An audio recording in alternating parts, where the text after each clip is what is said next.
Hello. Well, this is exciting. Hey, Jeremy Short. good to see you. Good to see you, man. After a few years of not having him on the show, you avoided us for 2 years, Jeremy, but now you're back. Excellent. For Joe and purpose, I promise. Oh, man. One of the top blues guitar players in the world, celebrating the new release live from Healing Appalachia. You know, Jeremy, I'm listening to that song, Way More's Blues, the other day, and I was thinking, man, Jeremy Short has a little Waylon Jennings in him, little outlaw, little rebel, wonderful musician. You do things your own way. Am I right or am I wrong, Jeremy? I, well, I appreciate that. Thank you. And yeah, we're trying to do things our own way. And there's a good Waylon Jennings quote that I love where he says, I think everybody deserves a chance to do things their own way. And to paraphrase him basically. And I love that. And yeah, thank you so much for that. And yeah, Waymore's Blues on the album. We had Arlo McKinley singing with us on that one. Yeah, And, that was a good time. Good time to be alive. absolutely. I mean, it's one of the standout tracks. But yeah, I mean, when I was listening to that one, Way More's Blues, like you said, with Arlo McKinley, great rendition. I mean, the two of you, the two voices of you guys, they blend so great, Jeremy. And I find myself getting really moved by it, which is, I guess, what music should do.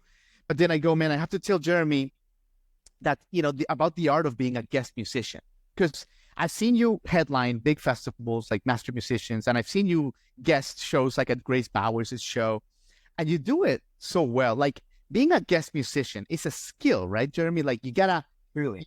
you gotta know when to come in, when to come out, like how to play it, not too much, not too little. It's a skill, right? It really is. You're up there. You got to be on your toes the whole time and watching whoever's performing like a hawk. You got ready for whatever. And yeah, I've been singing with Arlo for a few years. I love singing with him. Really, I've been singing harmony my whole life, probably, I would say. My family would sing around the dinner table before we ate dinner. And, so that harmony's in my ears and just being able to listen. Yeah, I love sitting in with people and just jamming with people. It's always fun. Yeah, I mean, you're a man of the people. You're a man of the people for sure. For your Jeremy, and when you're talking about like your family, since you bring up your family and your background, tell me a little bit about that because I heard, and like the lore says that like it was your grandfather that gave you like your first Gibson guitar, That's right? true. That's true. Is that how it went? But he almost like didn't want you to pursue it like as a career. Was that like his only condition? Yeah, well, he did voice his concern of, "Nah, I don't want this to be a career for you," or something like. I can't remember exactly the way he said it, but he phrased it in such a way that he didn't think that it was something viable. And I think that's just a byproduct of his raising and his generation and the generation he came from, and he really meant well and meant the best for me and wanted the best for me. And that, but yeah, he did. He bought me that Gibson SG, an ebony Gibson SG that. For my money, it looks like the devil's guitar. It's very pointy and looks like a rock and roll machine. And he was a Methodist preacher for, well, 40 years. So for him to buy something like that, I tell you what, his kids never let me hear the end of it. My aunts and uncles always say, well, he never spent that kind of money on us. You know what I mean? They let me know it's in good fun, good natured, of course. But no, yeah, love it. Man, but don't you think like when you tell me this story, don't you think that he knew, even if he didn't consciously know, that there was something like special about you? And I tell you this, Jeremy. I mean, I've done this for 19 years now, man. Like you are, and I mean this as the best compliment. Like you are like a trailblazer, a one of a kind. I just feel like your grandfather, he knew in his wisdom, Methodist, he just knew like, look, there's something with my grandkid here. There's something special. I think he understood that I was very passionate about it and wanted to pursue it. So he saw that fire, and yeah, I feel like it was probably his way of saying, well, if you want to take it seriously, here you go. Like it's a very nice instrument, learn how to play it. So it absolutely made me want to take it more seriously. And at that time, anyway, as far as playing the guitar. So yeah, I think he knew. I think he knew. Yeah, Yeah. And I'm glad you brought up the passion, Jeremy, because um you have that fire, you have that hunger still. Every time I see you, you're in great state. You're pursuing it like you just started your career, and I guess the question does is relevant. Like how do you keep it up, Jeremy? Because You're one of the most passionate guys out there.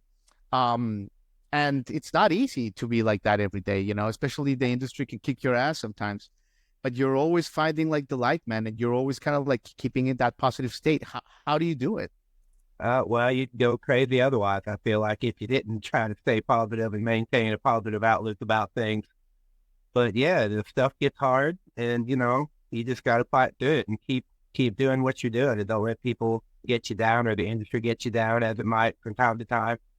I'm just trying to do the best I can for myself and make the best music that I can, and share it with the people that want to listen to it and come out to the shows.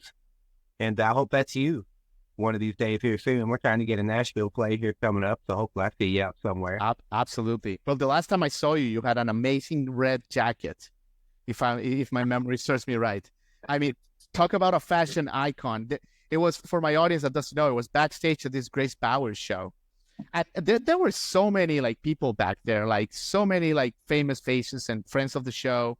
But man, there was like a spotlight on someone with a red, beautiful jacket, and that guy was Jeremy Short. Well, thank you much. But yeah, I mean, your look, Jeremy, I mean, it's part of your brand. It's a great vibe. It goes with your music. When did you find like your vibe, your look, Jeremy, like the mustache and like what you represent? Because I know that can take some time for some artists. You started young as a musician, but like, how old were you when you're like, how old were you when you kind of like settled into this like really recognizable brand and kind of like how you feel comfortable now? Well, I would say the look itself and the tie-dyes, the hats and the sunglasses, and excuse me, I've settled into that probably in the last 10 years, 8 to 10 years. We played our friend Tyler Childers in Artery a number of years back. Me and Laid Back Country Picker and Adam Meisterhans to do sort of a guitar clinic backstage at Monterey. Just talk about playing guitar. And at that point, I had been wearing tie-dyes, and I just decided I was going to wear some colorful swim trunks that day. So my girlfriend at the time, my now wife, Danny, took a picture of it and posted it on the stories. And it just kind of took off, and a lot of people positively responded to that. So I said, well, okay. So we will like the colors. The colors are good. I like the colors. I like wearing colorful stuff and being flashy.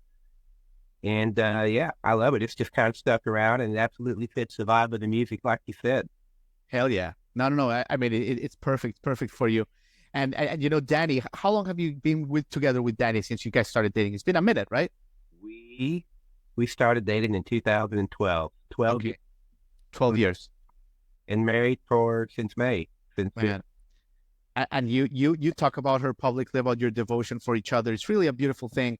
Jeremy, what is I guess the secret? I mean, and what I mean is, pandemics, the years have been going through, and like you guys are more passionate about each other than ever, man. Like, what do you attribute that to? I don't know. I think it's being honest with each other about everything. If something bothers you, we talk about it in a constructive manner and try to address these things, and don't let things, build up over time. We don't I don't know. We're just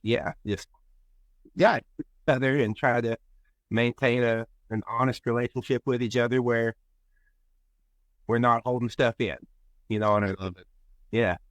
I love it, man. I mean, not only is he, my wife and my partner in life, but she's also my partner on the road. She tour manages, right, and does all that and everything that goes with that, which gets overlooked and often in the industry, and people thinking about what people do and what their roles are. The tour manager is a pretty big one out there. It's taking care of a lot of things and making sure a lot of people are taken care of. Absolutely. She excels at it. Man. We love having her out on the road. Absolutely. I mean, talk about relationship goals, that's awesome, Jeremy. That's great, man. And the fact, we talked about your state and how you always have this positive outlook and like, with the industry, with all this stuff, with your relationship, Jeremy. But like listening to your songs sometimes, they're so great in so many ways, but some of them do touch on heavy themes, which is great. I mean, and the Appalachia one, it's a benefit for like, addiction, as like all kinds of stuff that you talk about. And I wanted to ask you, Jeremy, because I think you're a heck of a songwriter. I think you don't get enough of a credit as a songwriter. I mean, everyone everyone knows you're one of the best like blues guitarists in the world. That's established. But you're a heck of a songwriter, man. And like the way that you like delve into this like sometimes deep underbellies, I don't know how you do it, Jeremy. And I mean this, like, because I'm not an artist, but like, how can you write about something as heavy as like opioid addiction or something like that, and kind of like be mentally okay with it, and then like come back to your positive self? You know, I'm generally because you do it too well. I'm genuinely curious. Well, all that stuff is part of life. You know what I mean? It's all things that people go through. It's real experiences and real emotions that people experience, and that's just part of the ups and downs of living your life as it is. You're gonna have highs and you're gonna have lows, you know. And I just try to write about what I've experienced and what I see and what people go through. And yeah, there's good days and bad days, and I try to include, you know, the lows right next to the highs. Yeah, you can't stay there too, like you mentioned. You write about it, but that's not a place, you know. Yeah, you got to be able to come back, you know, to a place where that's not where your head stays. because you could stay there, right? Like you read about people like, you know, the late Justin, you know, Earl, the Justin Earl, people that like really do kind of stay there. No, it's super easy, and that's absolutely very common among musicians. And as I'm sure you're aware, and we're all aware, that it's just a thing we all experience from time to time, and we do what we can to not live there and to make the. I think that's why part of the reason why a lot of us write is to try to get that side out and share with people. And that's part of that's a kind of therapy, if you will. Absolutely. Well, Jeremy, you're being so good with your time, and I think you're going to play a song for us. But let me leave you with this. Let me ask you. I mean, you've got a great career, man. And one of the great bands that you played before years ago was Sasha Colette and the Magnolias, for example. You know, I mean, you know, on research, I was jamming to Red Bandana the other day. You know, just I'm like, man, Jeremy has a lot of bangers. What memories do you have from like these bands and like these marks that you've left throughout your journey? Sasha was a big part of my musical journey for sure. You mentioned Red Bandana. And this is the guitar I used on that track. Wow. Every time we played it live, I would play it on this guitar. That's the one. Amazing. Yeah, I love it. And yeah, so that means that was one of probably the first, if not the first serious band that I was ever in that actually took it serious to a point we were trying to make the songs as good as we could, because they were already amazing songs. They were coming to us like as finished products of something incredible. And then we were trying to figure out what we could do to put our own spin on it to make it, I don't want to say more enjoyable, but just, you know, listenable and good. And it was fun. It was one of the first times I had done that with the band. And yeah, I love that part of my life. And we had her back on stage with us recently at the Whiz Bangers Ball playing Red Bandana. Wow. Yeah, no, it was a super fun time. She's still out there singing her heart out. I love it, Jeremy. Just like you, man. And, you know, and if you want to play a song for us, would be honored, Jeremy. But I want to thank you because you are building a very important and beautiful career, Jeremy. And maybe you're too close to the tree, so you don't realize how important you are to today's music landscape. And I just wanted to thank you for what you're doing, man. Well, thank you. Thank you so much for talking to me and taking the time. Absolutely. Always, Jeremy. Yeah. What are you going to play for us? I'm going to play a song called Same Old Song.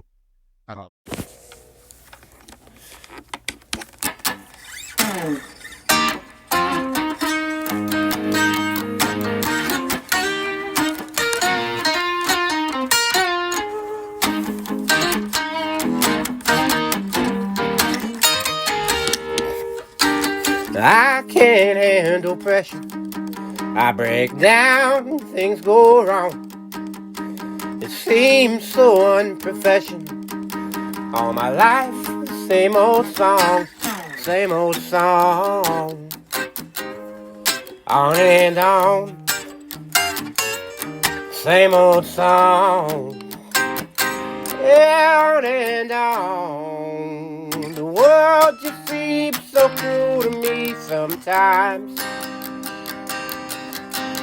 We're running out of room to unwind. Never stop and think about the time that we have left before the day we die.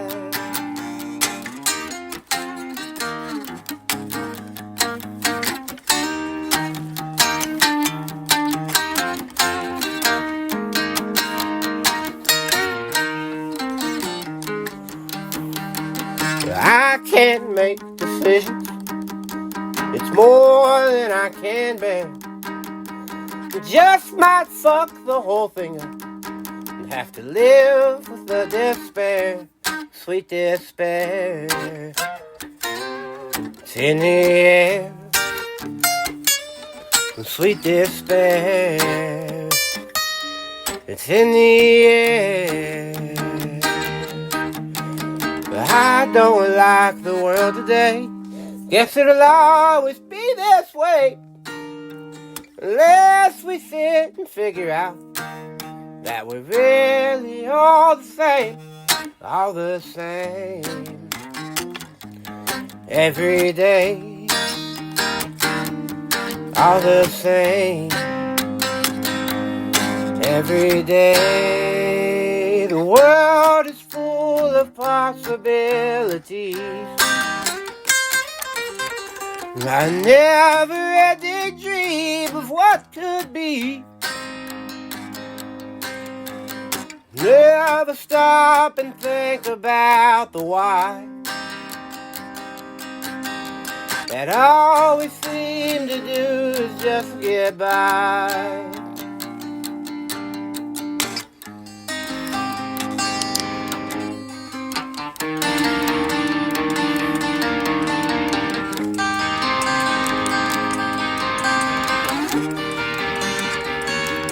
Same old song,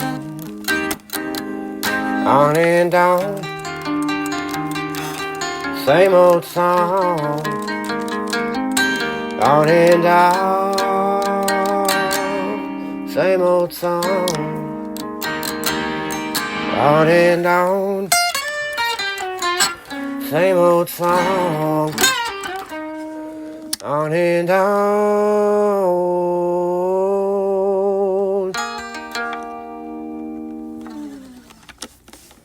Damn, Jeremy. You make it look so easy. You make it want to be in a rock band. Jeremy. Thank you so much for that, my brother. Hey, thank you. I appreciate it. Thank you.